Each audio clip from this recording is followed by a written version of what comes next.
oportunidades, gran potencial, donde el país puede lograr importantísimos incrementos en su producción, pero también tenemos grandes retos, y esos retos están asociados muy particularmente a la minería ilegal. Y la minería ilegal, no la que se desarrolla de manera tradicional, de manera artesanal, por familias que llevan varias generaciones trabajando en el sector minero sin contar con un título, frente a la cual lo que tenemos es que buscar la formalización, sino el gran reto es esa minería ilegal de carácter criminal que se ha convertido hoy en la nueva coca. Y yo diría, me atrevería a afirmar, un problema incluso mayor, porque el daño ambiental de esa minería ilegal de carácter criminal es gigantesco, dada la utilización de elementos como el mercurio, el cianuro, que están acabando con nuestros ríos y que están, digamos, contaminando nuestro medio ambiente. Frente a esa minería ilegal de carácter criminal, la única política que podemos tener es la de un combate tan fuerte, tan visible, tan directo, tan obstinado como el que tenemos frente al narcotráfico. Eso quiere decir destrucción de la maquinaria en el lugar de operación, incautar los equipos, decomisar los materiales, incinerar los combustibles que se utilizan para la movilización de esta maquinaria. Y para eso tenemos un programa de cooperación, un acuerdo con la Policía Nacional.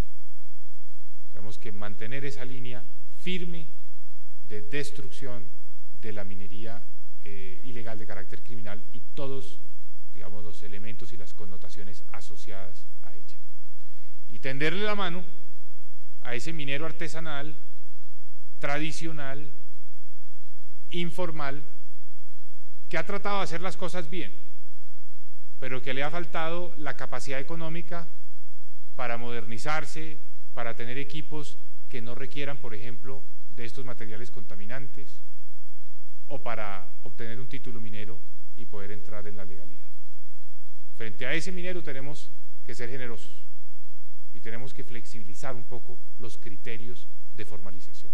Hemos puesto la vara muy alta para poder entrar a la formalidad en el sector minero. Vamos a tener que bajarla un poco para que estas personas puedan dar el paso y convertirse en mineros formales. Porque si no hacemos eso, no vamos a tener la legitimidad para combatir a esa minería criminal. Tenemos que separar muy claramente estos dos mundos. No podemos empaquetar en la misma bolsa a todos los que tienen, digamos, condición de ilegalidad porque no cuentan con un título minero. Hay quienes no cuentan con un título minero, que están tratando de avanzar en el desarrollo, que están tratando de progresar, que lo han hecho así por tradición, y hay quienes no cuentan con un título minero porque están buscando enriquecerse para atentar contra nuestras instituciones, que son los grupos que operan al margen de la ley, que se enriquecen con estos recursos de la minería ilegal de carácter criminal, como las BACRIM, los grupos al margen de la ley en tantas zonas de nuestro territorio nacional. Esos son, digamos, los lineamientos con los que queremos desarrollar esta minería en nuestro país. Por supuesto, esto hay que hacerlo con los mismos criterios con los cuales queremos edificar el desarrollo del sector de hidrocarburos, que es respetando nuestra biodiversidad y también asegurarnos que esto irriga bienestar a todo el país. Se habla mucho en Colombia de las licencias ambientales para el sector minero. Este es un sector que tiene que desarrollar todas sus actividades en plena armonía con el medio ambiente. Pero debemos ser conscientes de que en esta etapa exploratoria, sobre todo en toda la minería diferente del carbón, lo primero que tenemos es que saber qué tenemos, qué recursos tenemos. Y no podemos pedir requisitos ambientales a estas actividades exploratorias que son más apropiados para las actividades de producción. Es decir, unos son los estándares ambientales en exploración, otros son los estándares ambientales en producción. No los podemos confundir. Y en este momento tenemos que adecuarnos para la exploración. Eso es lo que tenemos que hacer, entender qué recursos tenemos en el país. Ya cuando sepamos eso y pasemos a la fase de producción, podemos hablar de los estándares ambientales que se requieren para mitigar el impacto ambiental en producción.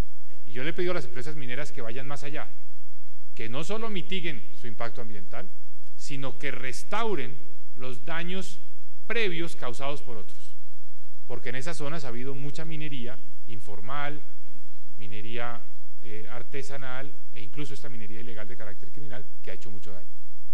Y estas empresas que están llegando deben tener como primera responsabilidad restaurar y reparar esos daños causados. También le he dicho a muchos sectores de la opinión pública colombiana que no es el momento para entrar a debatir las regalías mineras. Hay muchos sectores que consideran que esas regalías son bajas y que las deberíamos elevar. Yo creo que ese debate hay que darlo, pero hay que darlo también una vez entendamos más cuáles son nuestras verdaderas posibilidades, nuestros verdaderos recursos.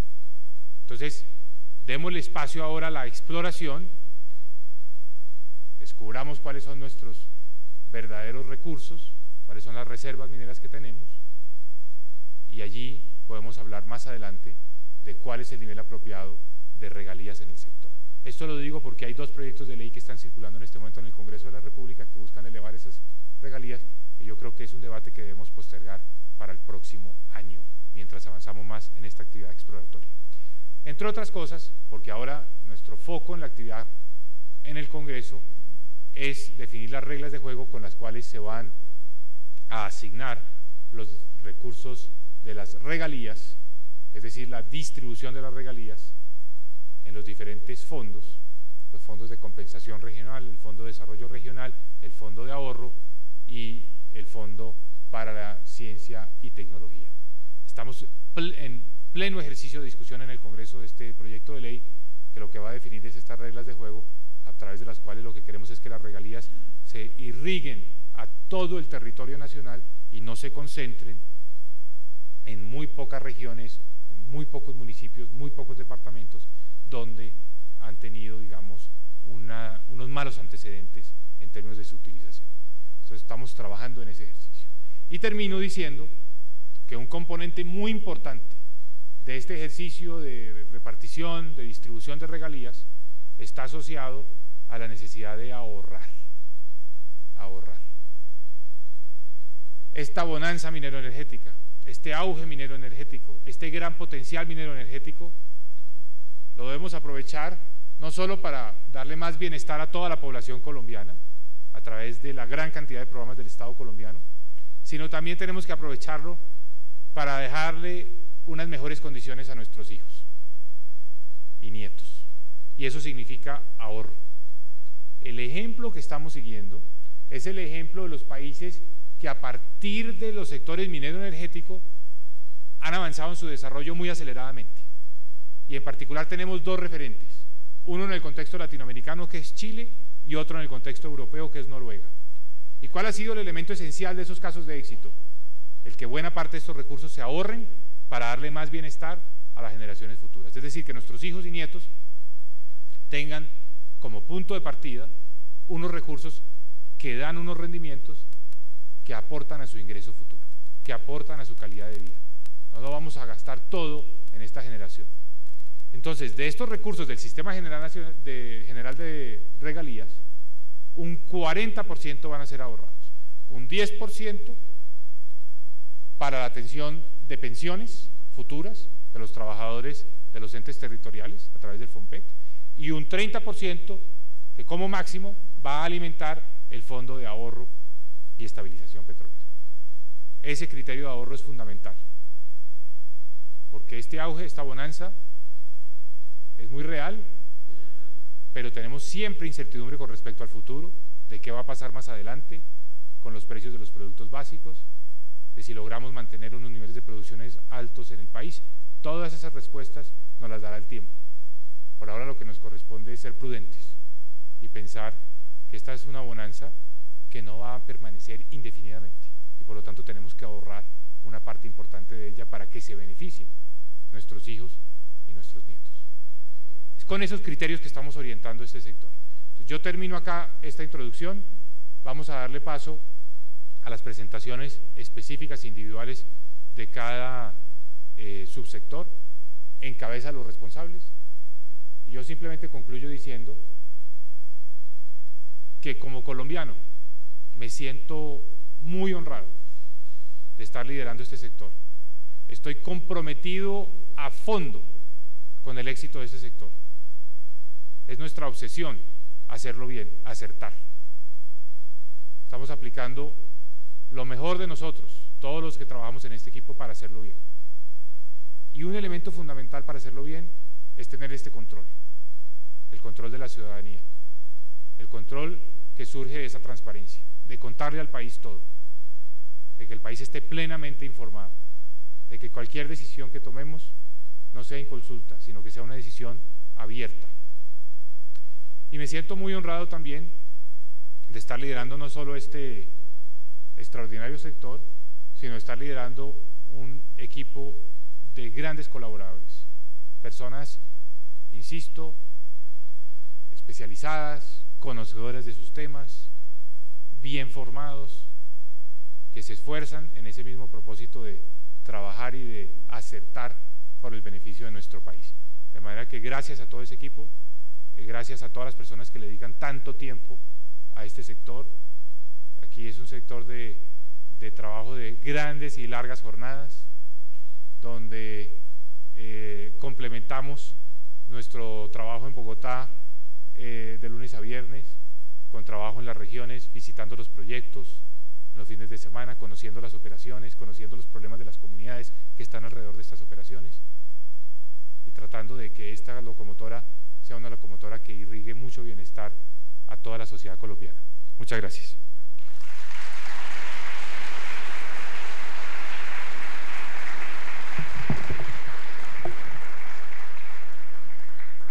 Como bien lo expresaba el señor ministro, vamos a iniciar entonces con los subsectores. El sector de minas. En este sector tendremos la intervención del director de Ingeominas, hoy Servicio Geológico Colombiano, el doctor Óscar Paredes Zapata, quien nos presentará un informe de la gestión de esta entidad.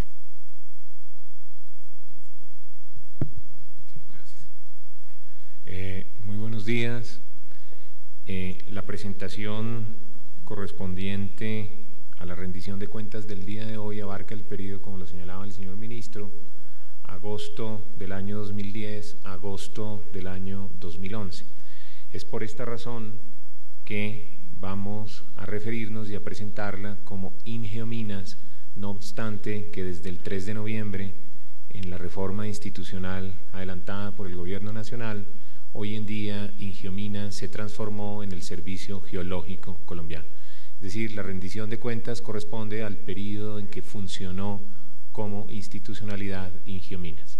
Concentraré la presentación fundamentalmente en 4 puntos, en el tema de la titulación minera, fiscalización minera, áreas de reserva especial con potencial minero y finalmente el tema de gestión de riesgos en fenómenos de origen geológico. Estos 4 temas, aparte de otras actividades que la institución ha cumplido en este año importante, en particular en el tema de la transformación institucional, a que habrá de referirse más directamente el Ministerio de Minas y Energía, y por eso concentraremos para hacer más eficiente el desarrollo de la reunión estos 4 puntos. Entrando en el primer aspecto, ustedes en los documentos que han recibido y en la página web tienen este documento donde está un detalle completo de lo que es la gestión en estos 4 puntos y en todos sus componentes, por eso pasaré brevemente sobre los mismos. Al inicio del presente año había, como lo miraremos más adelante, alrededor de 19.600 solicitudes pendientes de estudio y de trámite de solicitudes de contratos de concesión minera. Esas solicitudes presentaban algunas de ellas alrededor de 830 solicitudes radicadas con anterioridad a el año 2004, fecha en que Ingeominas asumió como autoridad minera. Eran evacuadas sin ningún criterio de prioridad o de antigüedad en el tiempo.